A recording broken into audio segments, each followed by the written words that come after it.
was a lot of disconnect, and there still continues to be in the kind of conscious community. The spiritual community has a lot of blockages around sexuality, and specifically when it comes to sex workers and when it comes to people who don't kind of fit in the mold of what they think conscious community looks like. I've always appreciated artists who were just themselves, unapologetically, like provocative as well, because I think provocation is kind of that point, that like pain point where people really need to open up into, you know, like where we're holding back as a society. What I keep coming back to is that I want to work with the rebels. I want to work with the people who want to create their own path, who are tired of the way things are because shit is broken, are really wanting to step into that new paradigm, like, and embodying that, and you know, or not necessarily knowing how and looking for that guidance.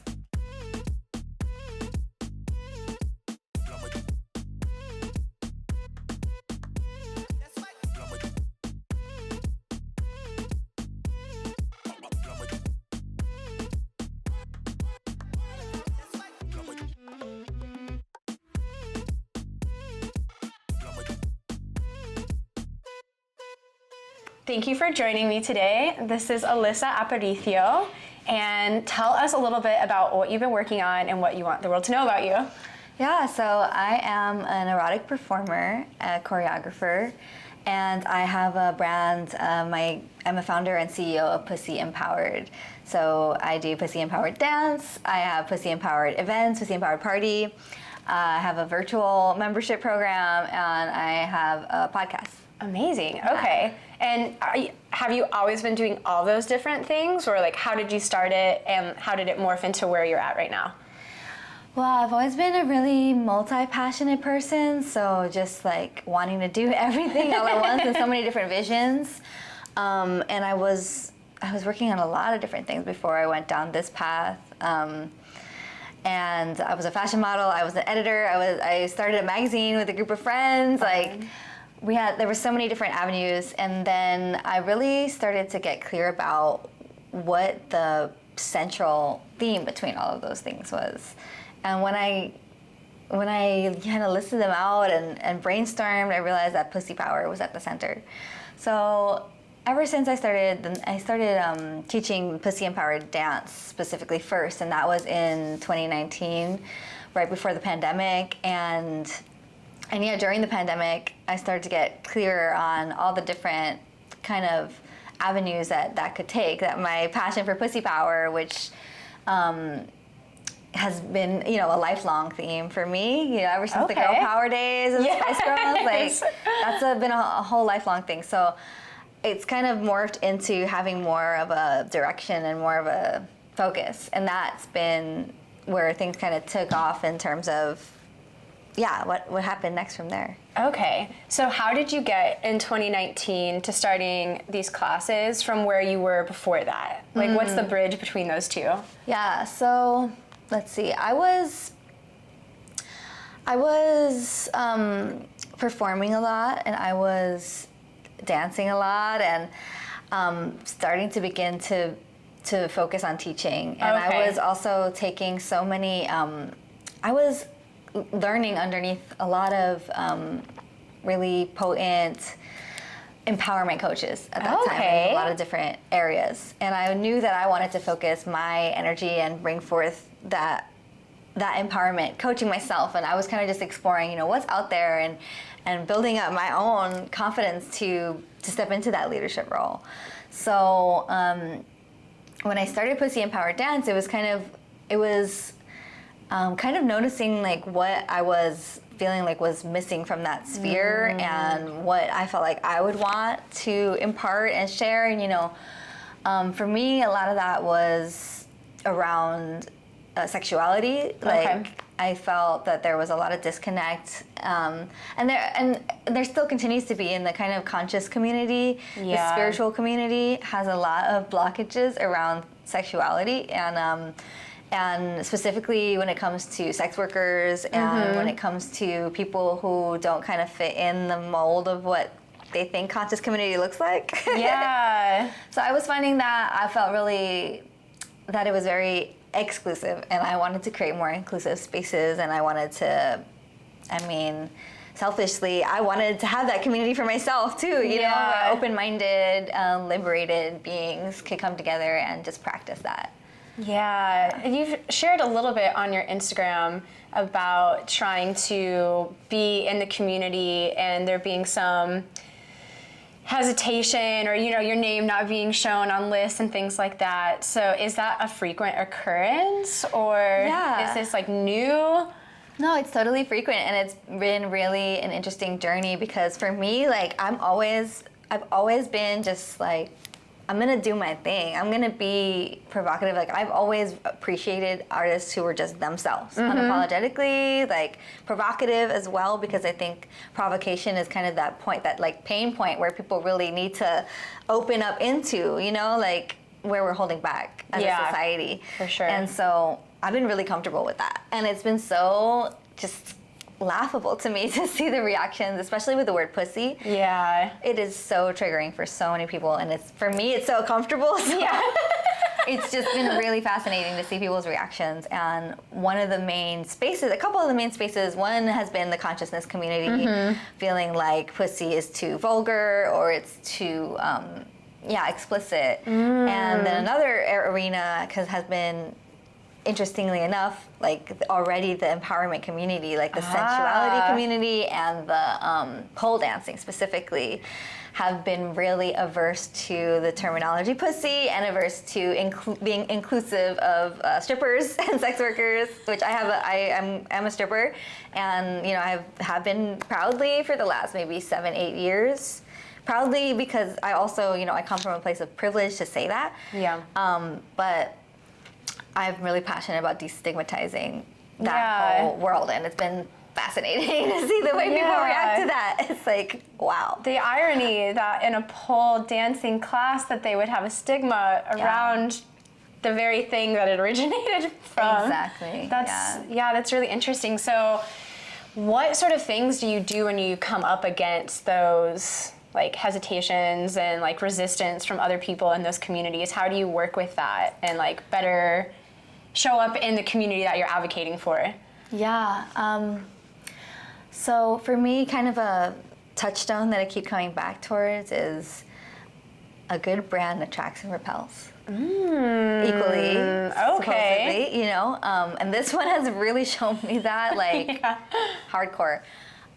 What I keep coming back to is that I want to work with the rebels. I want to work with the people who want to create their own path, who are tired of the way things are because shit is broken, and are really wanting to step into that new paradigm, like, and embodying that, and you know, or not necessarily knowing how and looking for that guidance. That's the space where I'm like, I got you. And yeah, just acknowledging, like, it's not going to be for everyone. It's going to repel a lot of people. It has repelled a lot of people on the daily, you know? And getting really comfortable with, like, that's okay. The people that I'm serving will know that I'm for them when they see me. You know? Like, I would know who's for me when I see them at this point, and become really discerning about who I allow to coach me, and, you know, recognizing, I mean, everybody has their blind spots and their own conditioning that's hard for them to see past. But yeah, when I look for a coach now, I'm like, specific things that I'm really wanting to be safe with my psyche with, and you know, I just want to make sure people know it's a safe space for people who are wanting to live outside the lines and are like, I'm not trying to fit in anyway. So so good riddance, you know? So the essential value that you're bringing to the world at large and to your community is radical acceptance for yourself and for others, but also empowering people to, like, step into their own power, right? It's about authentic empowerment, and it's like not really one size fits all. I'm not trying to say copy what I believe to be empowering. It's like, look inside yourself, find that truth for yourself, and then step into embodying and expressing that. And I think self-expression is so it's so important for people to feel whole and to feel seen and to feel it's a very healing, powerful medicine.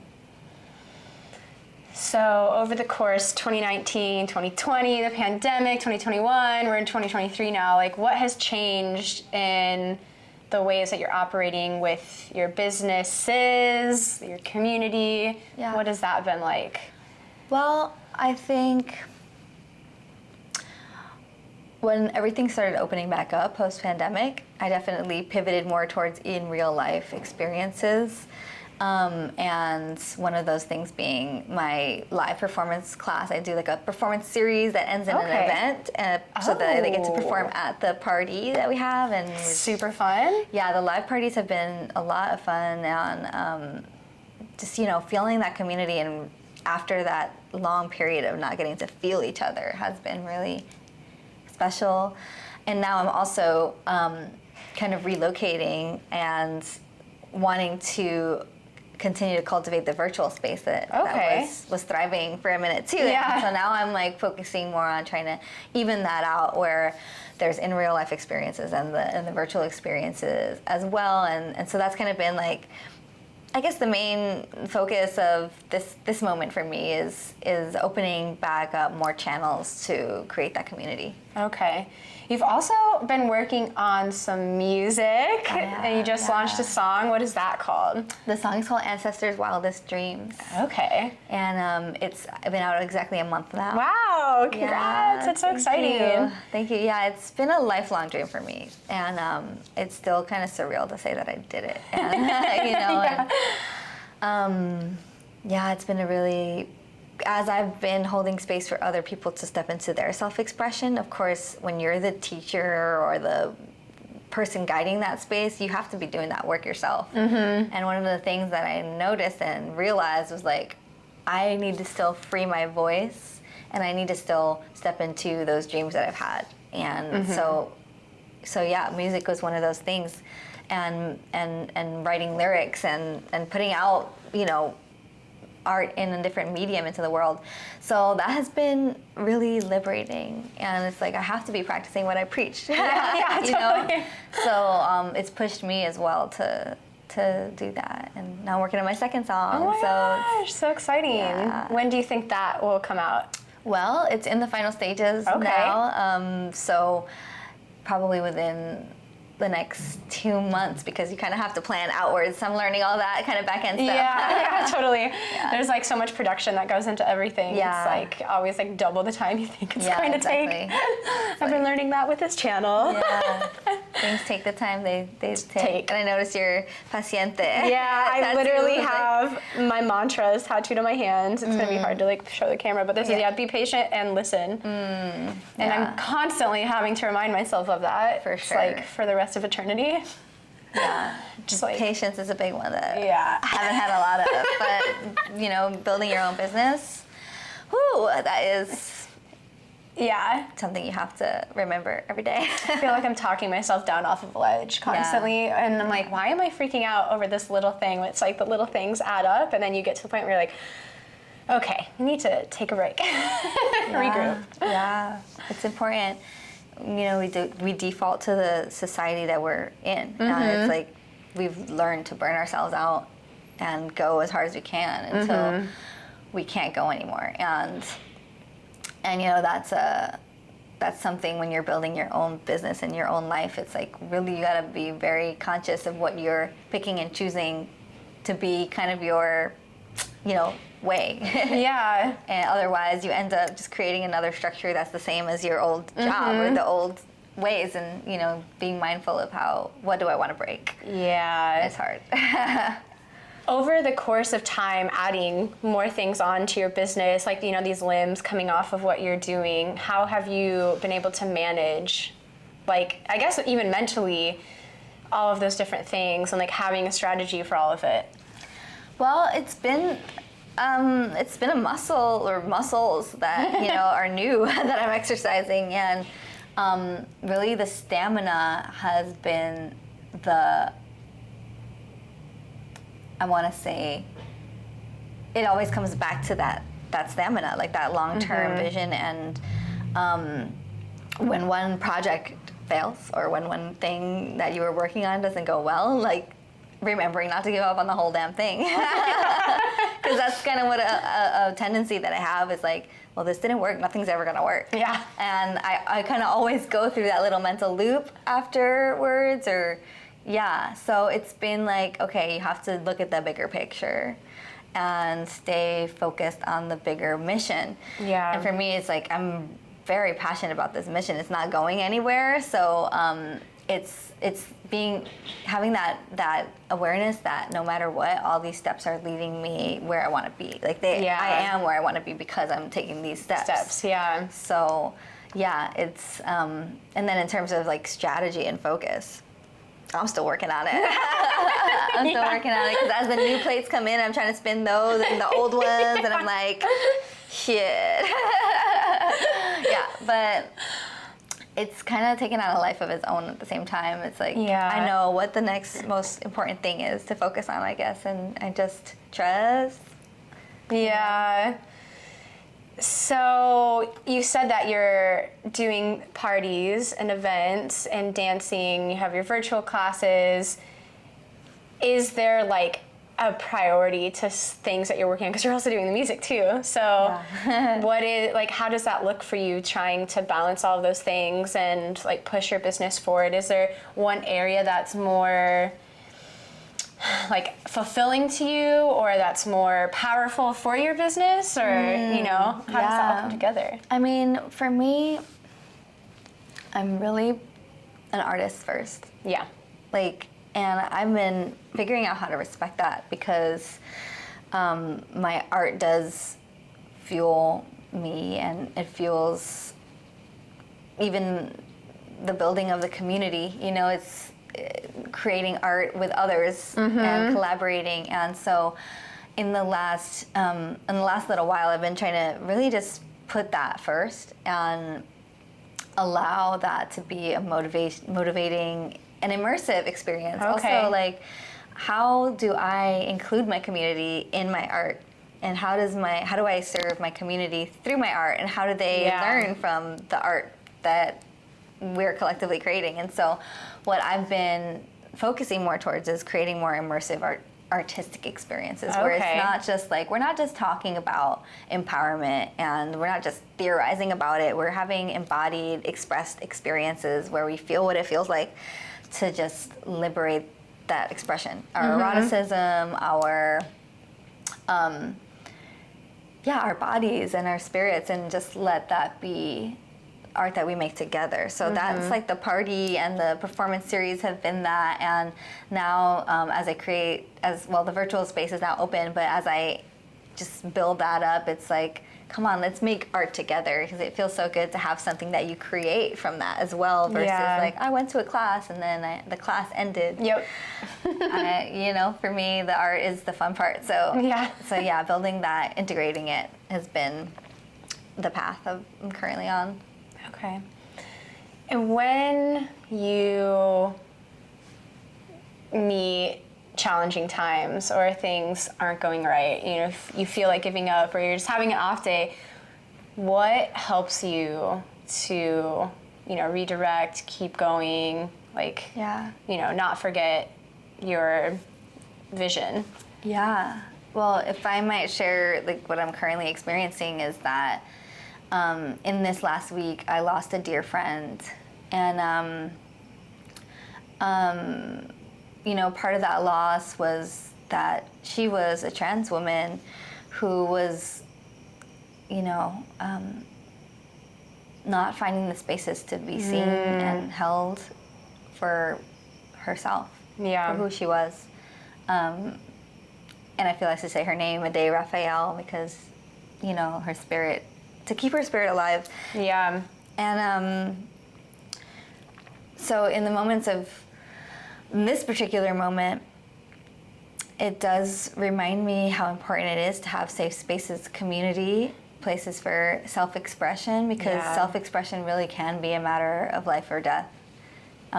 Feeling like you don't belong in the world, and that the world is too harsh, that the world is too much, and I always seek to create spaces that are also like, what's the quote I always use on my mind is, if we're gonna heal, let it be glorious. And, like, playful spaces, because there's so much joy to be had in this life, and there's so much fun that we can have in that liberation. And there's gonna be trauma work, and there's gonna be shadow, and there's gonna be grief. It's like this life, there's no fucking way around it. Yeah. It's just what we have as humans, you know? And so it feels like it calls me back into my purpose of, especially in this moment, of creating those safe spaces. And, you know, it's hard when you when in hard times, sometimes with a regular job, it's like you just have to show up, and you have to focus somewhere. And when it's all your own volition, you have to lean into your purpose. Like, that part is a blessing, but it's also, it's not that easy, you know, to be like, well, come on, you're going forward anyway. There's no choice. You know? Yeah, it's like you don't have the bumpers on the bowling alley to keep you in that container. You have to figure out how to put the bumpers on yourself, so to speak, and that's like 10 levels past. It's wild. It's wild. It's like, but here we are. You know? Showing up imperfectly, and I think that is something that society doesn't teach you, is that, like, even if you show up and it's like half of what you typically can, like, that's beautiful. Yeah, I think we need more examples of that, because we've been served, especially I don't know, 90s, early 2000s. I think it's kind of, the veil has been pierced a little bit in recent years with, you know, certain artists with social media sharing more of reality. Yeah. But you know, we are kind of raised in this glossy overtone where, like, you can only be empowered if you feel perfect, and you can only be a leader if you feel perfect, or if you don't have feelings, or, you know, like, none of that is real at all. And I think it causes more suffering for leaders, and more suffering for people who think they want to step into somewhere, but they are not perfect or ready yet. And it's like, no, we got to just do it imperfectly. Yeah. I hear so often about imposter syndrome and people trying to show up in new spaces, and they want to be there, but they're afraid of being perceived as having a flaw. But the truth is, you can't get to where you are going to go by already being perfect. You need to learn all of those things to get where you're trying to go. Right. Yeah. And it's not even about the end goal of arriving somewhere perfectly, or like being this idealized version of anything. Like, it's just never gonna come. Yeah. So, it just doesn't. Yeah. So how, through what you're doing with your classes, with your music, do you feel like you have been able to, like, communicate that to the community that you're building around you? Because I see it personally when I'm watching your stories or seeing the music videos or whatever, that, like, you're doing what, like, feels aligned with you, and, like, you can see it. But how do you... I try to be honest and vulnerable as much as possible, like, to remind people I share through the hard times, and I share through the insecurities. I speak to it, you know, and I think that's built a trust with me and my community too, that I'm not always just saying, look at me, I'm perfect, look at me, like, you can be empowered and forever forget all your sorrows. Like, it's not how it works. You're gonna have pain, you're gonna have sadness, you're gonna have imposter syndrome, fear. Like, it's gonna happen over and over, probably. So it's more of, like, the choice of, are we gonna do this? Are we gonna step into our power anyway? Are we gonna step into our truest selves, step into our path, or are we gonna just, like, accept and steamroll and let the default happen, you know? So for me, it's been, like, even when it's hard to share all the parts of me, because, you know, I guess my brand is kind of intertwined with me, and me as the artist as well. And art for me is like a life raft. It's healing, it's fun, it's all the things. And so I try to just make art from my truth wherever I'm at right now. Yeah. Where do you derive your inspiration from? Oh my gosh. Like, nature is a big one for me. recently it's been tapping into my roots, my ancestry, being here in Puerto Rico, where my ancestors are from. Sex, erotic experiences, like sexuality in general inspires me a lot. And yeah, like artists who have been unafraid to just be themselves. There's so many of them, you know. I always say the Spice Girls, Scary Spice is like my North Star. I love her so much, and how she's continues to step into her humanity, like, and lead from that place too. I don't know if anybody who hasn't followed that journey should follow it. But like Madonna and Janet Jackson and yeah, there's so many people. Yeah, for sure. I think we are lucky being in the time that we are. I mean, there's still so much work to be done in terms of like dismantling the idea of how women should be in a patriarchal society. Yeah. But also, like, there has been progress, and like we have other women that we can look up to as people that are pushing the goalpost and like raising the glass ceiling, so to speak. Right. And so it's, for me, interesting to like hold both of those things, being like, yes, but also like, no, we ain't there yet. It's crazy. Yeah, we have so much to go, and it keeps reverting too. Where you're like, the clock sets back, and you're like, wait a second, abortion is now. Wait, what? We already we've been past this. Yeah. How did we end up going backwards so far? And that can be really disheartening. Totally. But yeah, you also see the women who are like, yeah, I'm a witch. What are you gonna do about it? Like, yeah, I can talk about sex. Yeah, I'm gonna be a slut. You know, all the kind of things that you never would have heard even 10, 20 years ago. Yeah. So I feel it around me. I feel the change and I feel the shift, and I think that's why there's so much pushback. So we just keep going forward, you know? Yeah. I have a friend who says all the time, the only slut shaming that I do is for you not being slutty enough. I really love that. So I'm like, yeah, I feel like we need more of that. Yeah. Just like allow people to accept that there's different parts of them that like we're told to shut off. Right. And you can lean into that. Like, nobody needs to stop you from being who you are. Yeah, and defining it for yourself too, right? It's like, whether you are asexual or you are polyamorous, it's just saying, you know, and it's easier said than done. It's hard to go against the grain, but it's fucking worth it. I find that for myself every time. It's worth it, and I see those breakthroughs for people around me, and it's like, it's worth it. Yeah, do the hard things. Because I mean, if you really think about it, like, either situation is going to be hard. If you don't do something, it's hard because you're keeping yourself stuck in a container you don't want to be in. Right. If you do the hard thing, it's going to be hard, but then you're getting closer to like where you actually want to be. Yeah. So pick which hard you're going to live with, essentially. Yeah. And I mean, support and community is so big, and that's really why I'm so passionate about creating community, because when you step out into the world around you, like the newspaper, the news, the people around you, they're not gonna say, go be free. They're not gonna say like, you got this, girl, like, you should love your body just as it is. We get exactly the opposite messages in so many ways. And when you have people around you and you see this person's building their own business, that person's making their own music and funding it, that person's fucking being polyamorous, that person, you know, like, and you see the examples in physical form, and you see it's not easy for them, you see them doing it anyway, and it's like, that really uplifts you and reminds you to keep going. And yeah, I've seen that in the community, that how we remind each other that we got it, you know, and how we show up imperfectly and just as we are. Yeah. But we also stay on the path as much as possible, you know? Totally.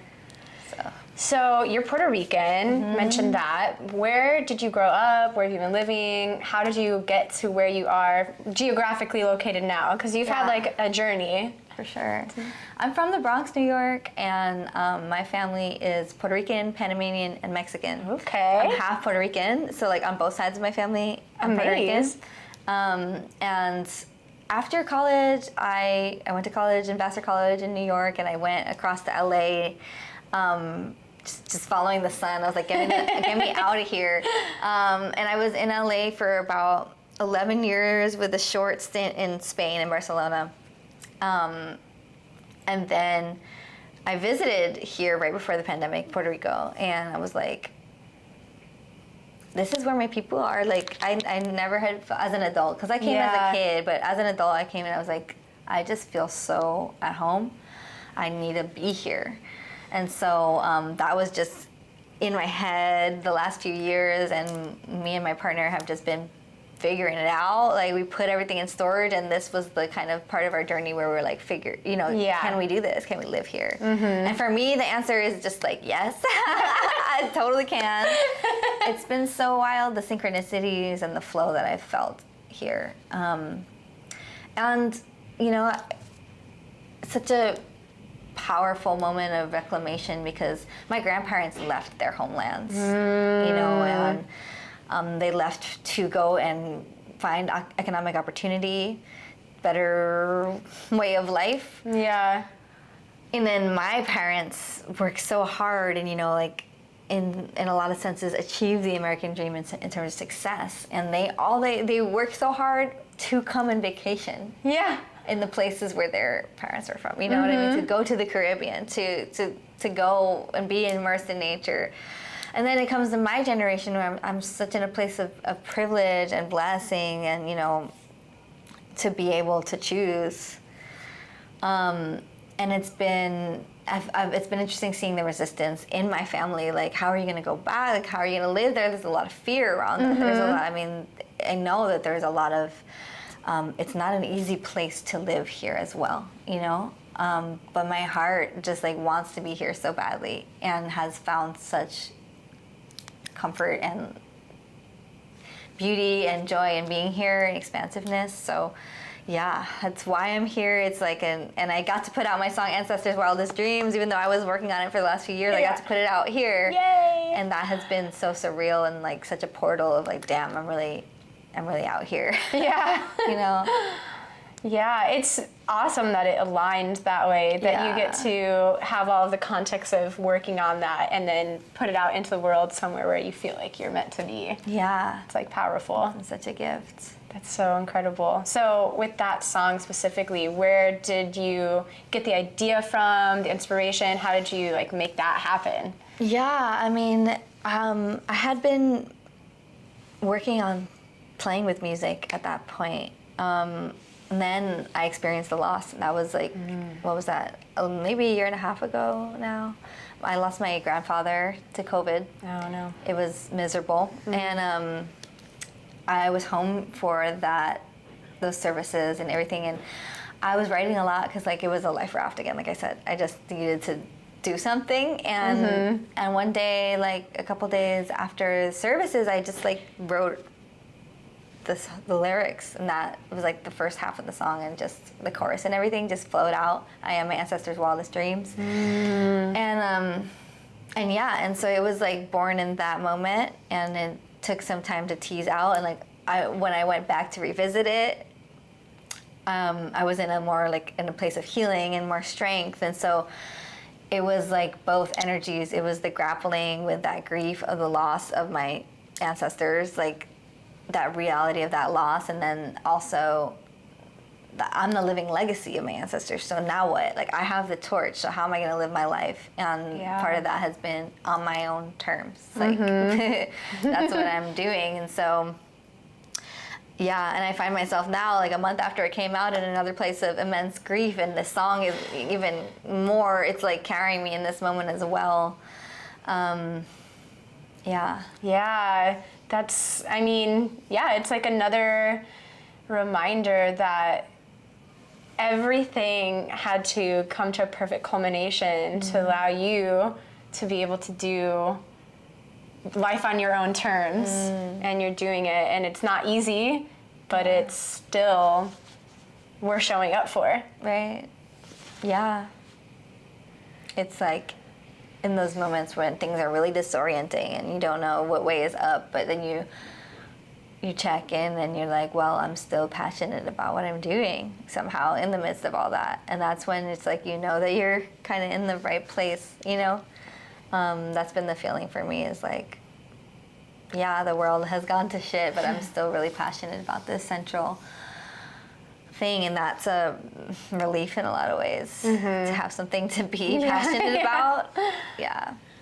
So your plans for the future, are you going to stay in Puerto Rico? Are you planning on moving around? What is like your trajectory looking like? Yeah, I mean, at this point it feels like my heart has moved to Puerto Rico. I still have a big community in Los Angeles, and a lot of just opportunities, like performing in a festival there, and continuing my event series there. So that'll be like I guess a second. I don't know how it's gonna function right now, but I'm going back for a while for the summer to kind of bring some projects to life there. Totally.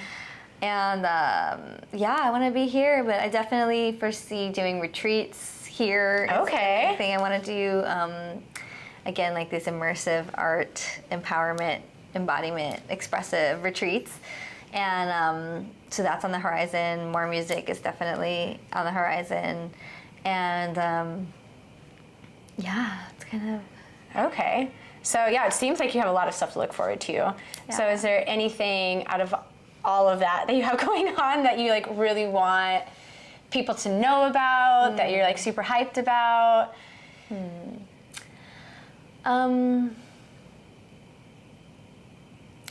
Yeah, I mean, I want to invite people into the community in terms of like just what I kind of offer is a buffet in a lot of ways. It's like to what extent do you want to be a part of it? I feel like there's a lot. I offer a lot of tools, a lot of rituals, a lot of art, a lot of community spaces, and I'm just inviting people in to find their place in that if they feel called to step further into their power and step further into their liberation. I offer a lot of materials like that speak to that. So resources that are free, like my Pussy Empowered podcast. Okay. And then rituals that are paid in the virtual membership program, and live experiences that are either in person or virtual. So it's like, get at me. There's a lot there to like take part in. Yeah. Cool. I'm excited about all of it. You have a lot coming up. That's awesome. Definitely no shortage of things to be excited about for sure. Yeah.